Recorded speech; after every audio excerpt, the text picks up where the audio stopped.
शादी की अजीबोगरीब परंपराएं। नंबर एक, लकड़ी कटवाने की रस्म। जर्मनी में शादी के बाद दूल्हा दुल्हन से लकड़ी कटवाने की अजीबोगरीब रस्म करवाई जाती है। रस्म के मुताबिक नवविवाहित जोड़ा मिलकर लकड़ी के दो हिस्से करता है।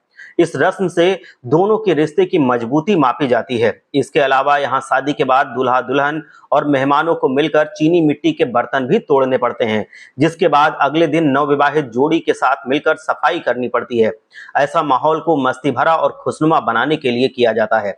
नंबर दो, दूल्हा दुल्हन हो जाते हैं गायब। वेनेजुएला में शादी के बाद दूल्हा दुल्हन के गायब होने की अनोखी परंपरा है। यहाँ नवविवाहित जोड़ी अपने मेहमानों को बिना बाय बोले ही समारोह से चुपचाप चले जाते हैं। लोगों का मानना यह है कि रस्म नवविवाहित जोड़ी के जीवन में सौभाग्य लाती है। नंबर तीन, दूल्हे पर फेंके जाते हैं टमाटर। स्पेन में हर साल टोमाटीना पर्व के मौके पर लोग एक दूसरे पर टमाटर फेंक कर होली खेलते हैं। उत्तर प्रदेश के सिरसौल शहर में भी ऐसा ही कुछ होता है। यहाँ शादी के दौरान लड़की वाले दूल्हे के परिवार का स्वागत टमाटर फेंक कर करते हैं। मान्यता है कि अजीब तरीके से शादी होने पर नवविवाहित जोड़े का रिश्ता गहरा, आनंदमय और प्रेमपूर्ण होता है। नंबर चार, दूल्हा दुल्हन पर फेंकते हैं काली स्याही।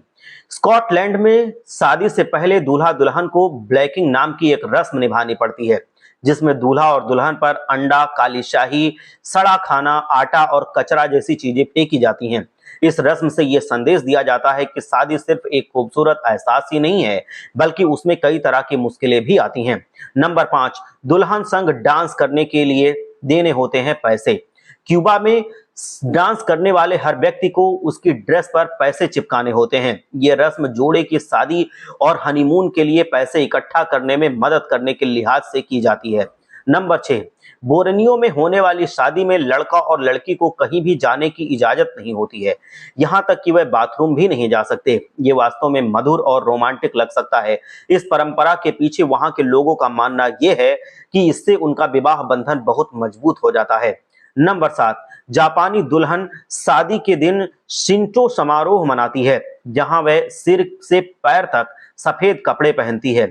यहां तक कि उसके मेकअप को भी सफेद करना पड़ता है। इसके पीछे वहां के लोगों का मानना यह है कि सफेद रंग उसकी पहली स्थिति को दर्शाता है।